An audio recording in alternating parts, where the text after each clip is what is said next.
a turning point for me in speaking up was a suicide, Mm, for a high schooler who I'm fairly certain was gay. So I've brought all these different experiences that to me seem so, the amount of preventable harm made me so angry for so long. yeah. And the amount of cognitive dissonance that I was around in 2020, being in a medical profession in the Bible Belt among colleagues and coworkers who not only didn't believe the news, they didn't believe. Hey everyone, welcome to another In Conversation. I am so excited to be chatting with Dr. Jen Johannsen. I have been following her work. We connected on Instagram not too long ago, and I feel like we've already developed a pretty good friendship so far. So I'm really, really excited to chat with you about the work that you do. I know you do a lot of leadership training with different candidates. You're a doctor. You have a really beautiful grounding on just kind of mental health, and which is something that we need to focus on in this next year. For sure. But I want to chat with you a little bit. I always start my conversations off by just asking, how are you? Because I know that's a heavy question for a lot of people these days, having to navigate everything that's happening in this political climate. There's news every day that is just horrifying. And this has been a rough first week to 2026. So, how are you and how are you processing and how are you kind of moving through the world right now? First of all, thank you so much for having me. Of course. Um, and right back at you with the period of time we've known each other and how much I admire your work and all the things. How am I doing? I'm going to answer that as a snapshot in this moment. And right now I'm doing well. Mm, If you had asked me, 2 days ago after everything had just happened, I would have said, I'm letting myself sit with it. And yeah, it's incredibly raw.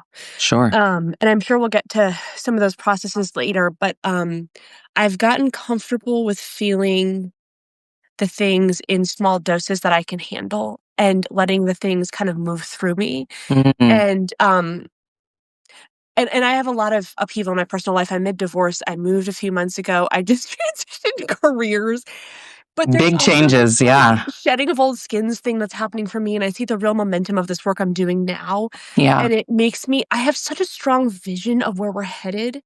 And it I'm good. Yeah, Mm. yeah. I want to talk a little bit about the work that you do because you do work in this intersection of culture and politics and leadership, and you do a lot of support for candidates and people in institutional leadership. So, can you kind of explain to everyone what it is you do and kind of what your methods are when you are working for people that are going to be in a public sphere? I love that. I'm gonna take this from a few different angles that are all relevant, even though they might seem disconnected. I'm a dentist. I love that. I did not know that. Oh my gosh, that's a wow! But that explains your teeth.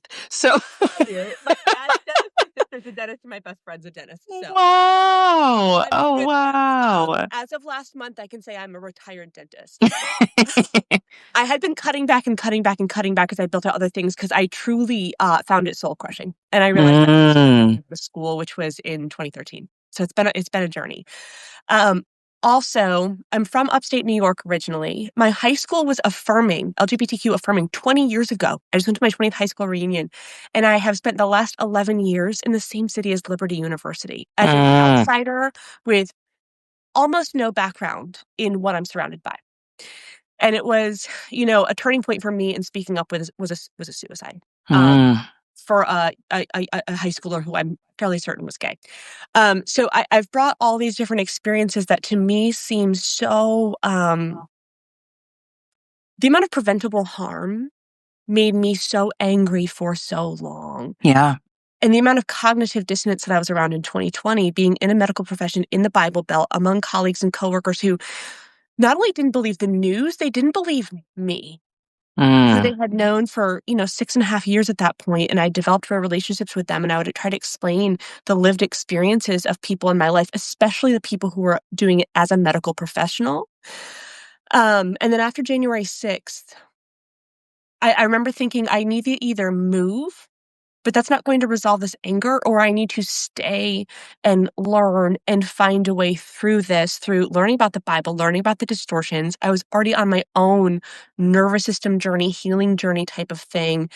So now I'm able to integrate real understood physiological healing types of things with, Sure. and I'm not a mental health professional. I make that, clear, et cetera. With political things, with policy things, with communication. And what I had been doing online before I got into this candidate work was I was transitioning into business coaching. I've had business Mm, marketing one-off things I've done for a while and consulting type things. And I was moving into the space of being like a coach for coaches, like a coach for solopreneurs. So I had all this knowledge about how to clarify a message and simplify a message and have authority that's also humble and be relatable, but also the person somebody wants to hire to solve that specific thing. It's a yeah. nuanced dance. And when I started doing these candidate interviews, I remember thinking like, this is exactly what they need. I'm just going to not get paid for a while and put these candidates in a group and run it like a group business coaching program because this is just what they need. And Yeah. the rest has evolved from there, which we can get into in a minute, but that was a long stretch, so I wanted to give you the chance to ask me. Wow, that's really fascinating, and it's such an interesting trajectory, especially not knowing where you came from. But I mean, I fully believe that there are moments in our lives that just guide us into different directions because that's how we find our purpose. And I feel like, at least from this vantage point, like with what you're doing, with Reasoned Reality, which we'll talk about in a little bit as well, it feels very purposeful from this angle, right? And I love that because for me, like my background, I'm and I still engage in it a lot as a performer and actress and singer, but when I got into doing more institutional leadership with TNE and doing more activism, it's like, oh, this feels right. And I can still do my storytelling and be a part of the arts. I think the entertainment industry is very corrupt and I might be a little bit too pure of heart to actually be in it in the way that I thought I was going to be, but I found my own lane in that way, and so I think that it's really humbling and rewarding at the same time when you find a path that differs from what you originally thought you were going to do, but it actually brings you into your true self a little bit, you know? I think it's really yeah, I think it's really beautiful. So speaking of Reasoned Reality, I wanna talk a little bit about that because obviously, with TNE, we've done a little bit of, like, collaboration on Instagram, but talk to people a little bit about what the Reasoned Reality project is and what the goals are within that organization. Saving democracy, giving the DNC something to catch up to. Okay, I love it. let me tell you where it started and where we are now and where we're going. It started as an Instagram account by a friend of mine who's anonymous online, and I didn't know him before this work, but he kept posting things that were it allowed I didn't have to deconstruct religion. I did have to try to understand what I was working with when I was trying Mm, to have these communications with people. So that was where my deep dive came from. And I understand the trauma and the nervous system piece to that. And I was having those conversations through that lens on my account. This person was posting these beautiful, thought-provoking, yet somehow not triggering written form posts. And the mm, account was growing by like 15,000 followers a month. He grew it from 0 to about 130,000 the first year, which was August of 24 to August of this year, and we're at, like, yeah. 160 now. I started doing candidate interviews from my account because, I was a 12-hour-a-week dentist. It was super part-time. My business coaching stuff, like, I was mostly doing group programs, which actually weren't that time-consuming. People are like, "Oh, you do all these things." It's like, no, I'm very leveraged with what I do. I'm a mom. Yeah, I'm very, very leveraged. So I had this time, and doing these candidate interviews, was the most hopeful part of my day because I could see all these people, most of them under the age of 40, bold and articulate and, like, exceptional leadership skills from a different path that wasn't politics, and it got me excited, and, as those expanded, my, friend and I decided it made more sense to do them from the bigger account. So that's when, that became part of, um, the Reason Reality Project's page, and then the week I met you, that day that we did your interview in Mhm. person, the night before, I was at his house. It was the first time we had met too that day, and I was sitting at his kitchen table, and I said, "I need to introduce these candidates to each other. They're gonna burn Yeah. out if they don't have support." Sure. And for about 24 hours, it was a group text, and then I think it was the day after I met you, it became a Signal chat. Wow. And then a few days later, I started to run it like a group coaching program. Like there'd be drip content, like, all right, today's video editing efficiency, like download this app, use these features, da da da da da da. And just either you or a team member will shave hours off of your time. I gave them access to all of the courses I had made for free so that instead of taking 6 months to learn clear messaging and the sales psychology, because you're selling the idea of yourself as a leader, you're turning Yeah. supporters into donors. It's very similar. Collapsing the time it took for these folks. So we just kept doing interviews, getting people on board. And then in November at Remove the Regime, I had the opportunity to pair with Citizens Impeachment and run a press conference. They wanted to highlight candidates. We knew the candidates, and I had built this massive network of creators and independent media at that point, from speaking at Wild Goose Fest and going to Crooked Con and all these different things. So they did a lot of the tactical planning. I got all of the people there. I got the candidates, the influencers, and that day was the same day that um, our president threatened to hang the members of our Congress and Senate who had Yeah. spoken up about not following illegal orders. And our candidates struck the exact, because they're unafraid of speaking truth to power. That's Yeah. a line I use over and over. And David Clayton, Official Empathy Tour, went brilliantly off script. He's running as an independent in North Carolina. And it just exploded. And I had a lot of people in that room who I didn't know what their role was, but they're like, national press for 50501, people with consulting backgrounds. And I've had this incredible group of people just say, I'm in. What can I do? Let's keep this Yeah. going. So now we have, we provide strategy and consulting. We provide social media help from people who know far more about it than I do. It's just taken so much, Steve Hofstetter, the comedian, offered to do like a algorithm seminar for like campaign managers, like everything you can think of. And what it's grown into now is events. We've been saying 2025 was the year of protests and noise. 2026 has to be the year of structure and Hmm. clarity. Um, and if you have any questions, let me know. But I have a couple different things I can go off of with that. So I do have a question because I think people are feeling, obviously, because why would they not feel a little disillusioned with like the 2026 election coming up? It's very far away. A lot has already happened in the last year.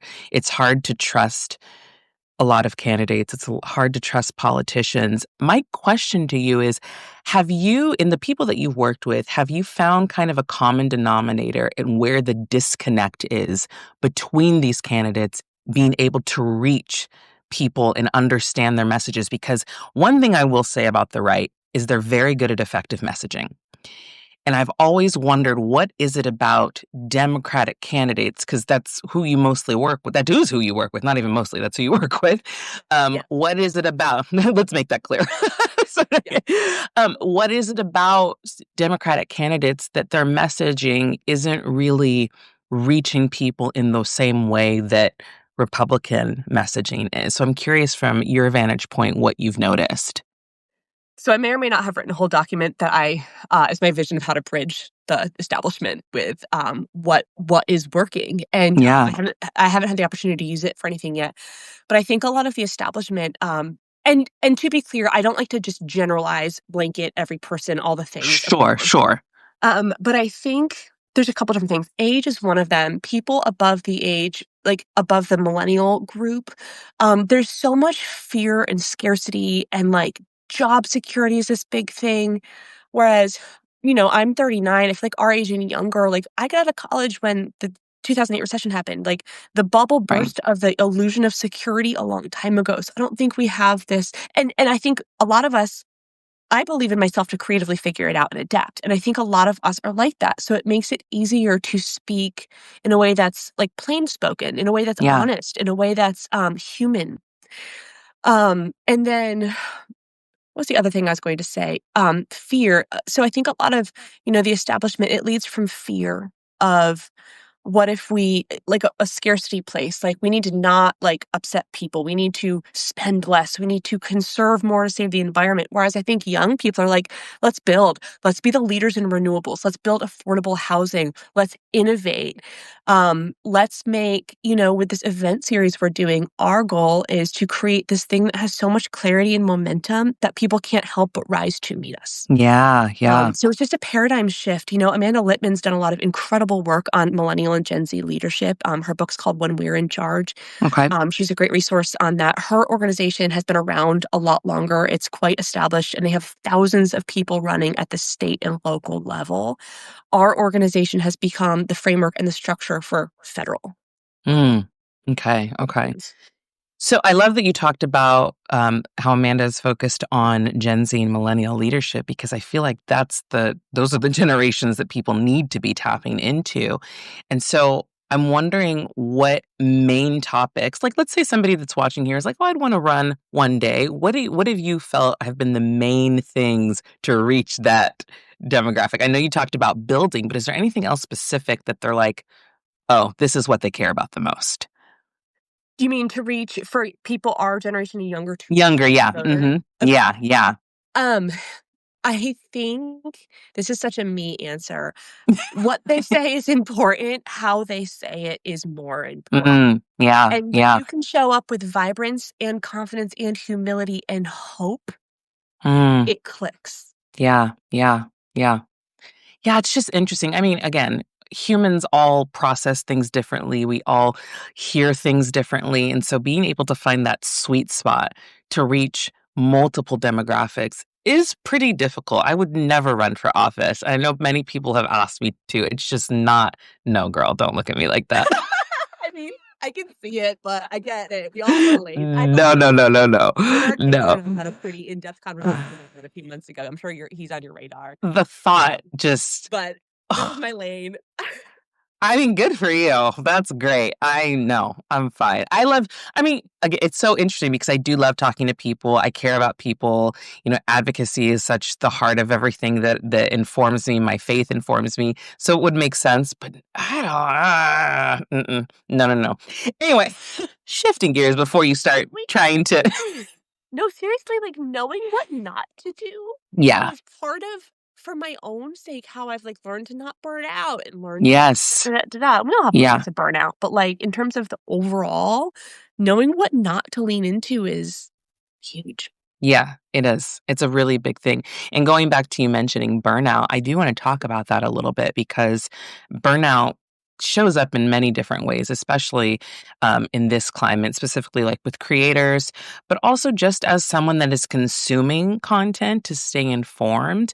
How do you not overwhelm yourself? And what do you suggest to people that are getting overwhelmed by the news? Because I know there are times for me, and I even mentioned this at the beginning of the year that, like, I'm not a breaking news person. I am the type of person that does want to kind of find what the moral clarity moment is in the news. There are times when I'll share something like, "Did you see that this happened?" But I'm not the breaking news person. Some people are, and that's great, and they're great at it.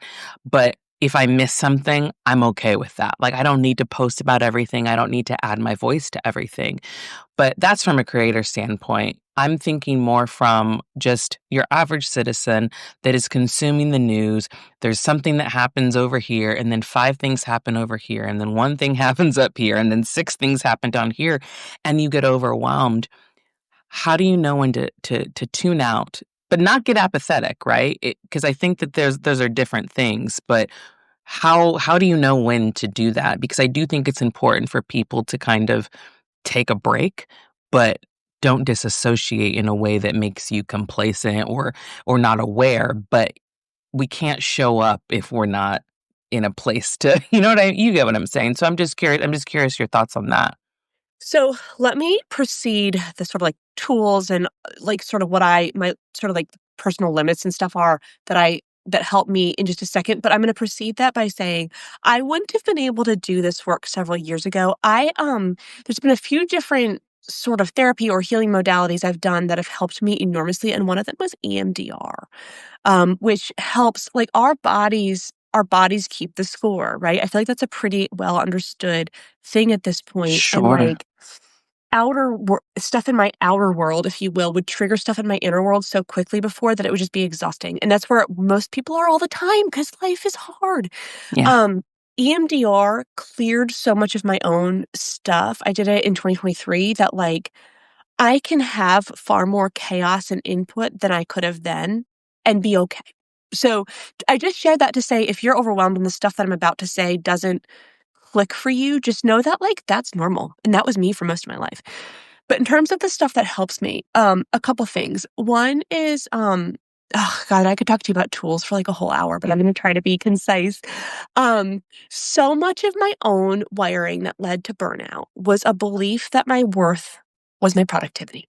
Mm, And as a high achieving person raised in the era I was raised in who, like, I enjoyed school, it also became unhealthy, right? Like, and then ended up in a career that I hated. It's okay, you learn from it, right? But, like, sure. I remember when I was in my, like, 20s and early 30s, well, especially after I got out of dental school, I remember being like, "Finally, I'm out of school and I have an income. I can't wait to, like, go on vacation." And I would get on vacation and I would feel terror. Hmm. I would feel this overwhelming sense of guilt and doom and antsiness and, like, this whole range of things and shame sometimes, and, fortunately, this is my late 20s, I had the insight to get curious about it. And, I uncovered a lot of programming and beliefs around my worth being what I do. Now, I've been able to undo that over the course of time, and I still fall back into it sometimes, right? But I'm aware of what the thoughts sound like. And the biggest tool is from a woman named Marissa Peer, who's a celebrity hypnotherapist. And it's so simple.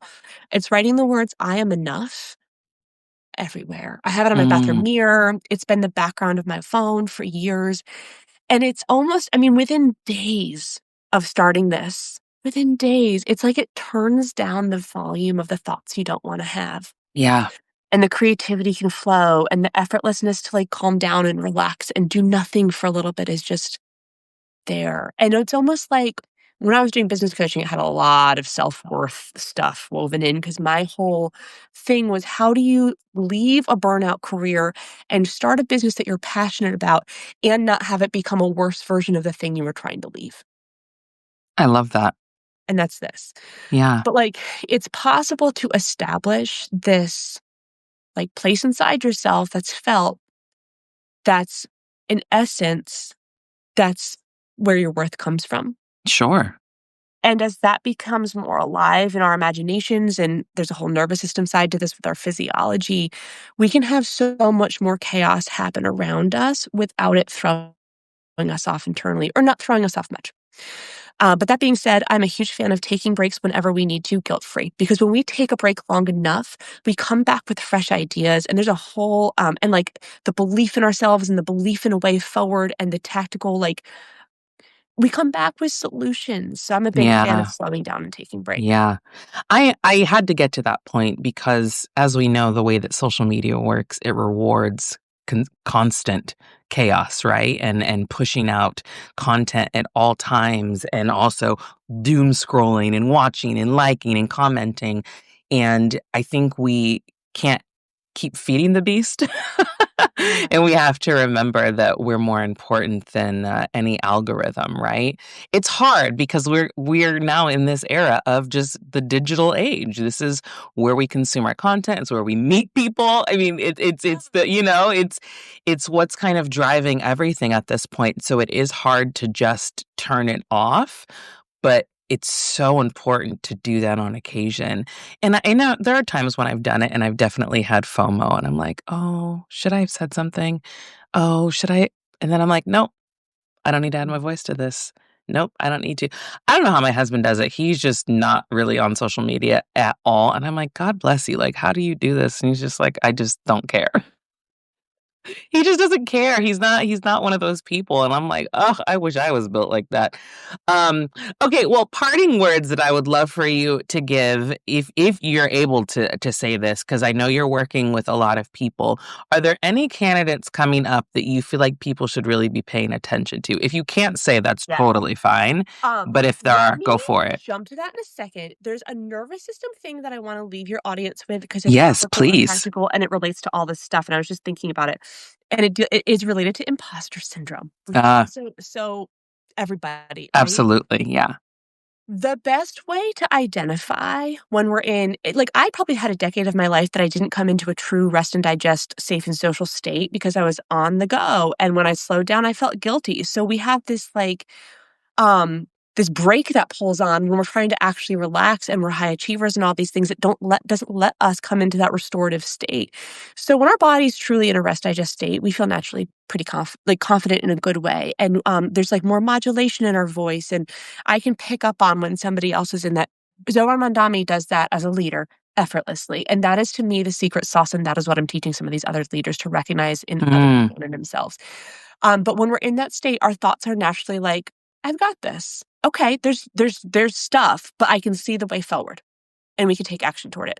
When our body is in fight flight, our natural thought loop is overwhelm. I can never get it all done. There's danger lurking. When our body is in freeze or shut down, we feel shame and guilt and defeated energy. So we feel not enough. What's the point of even trying? mm-hmm. And I have noticed most people, myself included, go from fight, flight, fight, flight, fight, flight. And then if we have enough of that in one time, we go into freeze. And you can be in like a Mm. blended state between the two. But when I get really bad imposter syndrome or feel defeated or feel vulnerable or self-conscious or any of these things, I know I need to drink water and go to bed early. I love the simplicity of that. It's so simple. Yes, stay hydrated and get your rest. Drink water and go to bed early. So I've been joking that I'm like a trauma-informed political consultant these days. I'm like, go have sex. No, I mean, like, but like, really, like, But like, do something, yeah. like, go to bed early. The basics are gonna like go a long way. Yeah.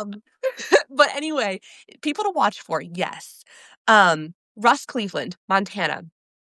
I know we might end up going a little bit over. There's like 5 or 6 that I want to give a little overview. Yeah.